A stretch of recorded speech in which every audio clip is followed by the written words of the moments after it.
નમસ્કાર સૌ દર્શક મિત્રોને.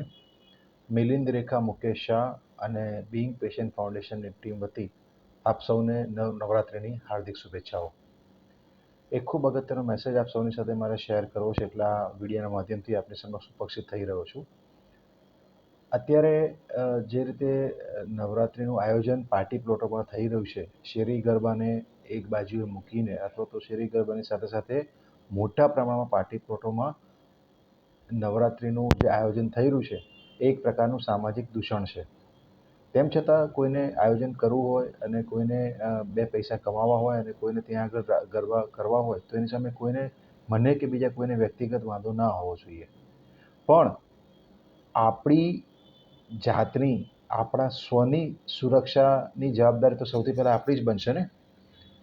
આપણું સંતાન જો આવા ગરબામાં જતું હોય તો માતા પિતા તરીકે સૌથી પહેલાં ફરજ તો આપણી જ બનશે ને, એ જોવાની કે જે પાર્ટી પ્લોટમાં જાય છે એ પાર્ટી પ્લોટમાં પ્રોપર ફાયર સેફ્ટીના સાધનો લગાવેલા છે, પ્રોપર ફાયર સેફ્ટીની એનઓસી લીધેલી છે.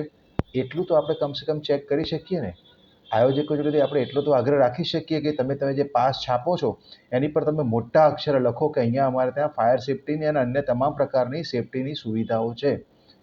એટલો તો આપણો બંધારણીય હક બને ને.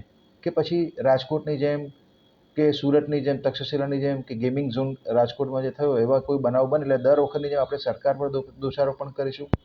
આપણી પણ જવાબદારી બને છે ને. અને સરકારશ્રીને અને ફાયર ડિપાર્ટમેન્ટ પણ મારે કહેવું છે કે જો હોસ્પિટલોની બહાર કમ્પલસરી ફાયર એનઓસી લગાવવાના બોર્ડ આપ જો મુકાવી શકતા હો તો આવા ગરબાના આયોજકોને કેમ આપણે ફરજ નથી પાડતા કે તમે પણ આવા બોર્ડ મૂકો કે તમે જે પાસ વહેંચો છો એમાં કમ્પલસરી લખો કે અમારે ત્યાં ફાયર સેફ્ટી છે. જે રીતે કોઈ બિલ્ડિંગ નવું બને છે તો રેરાના માધ્યમથી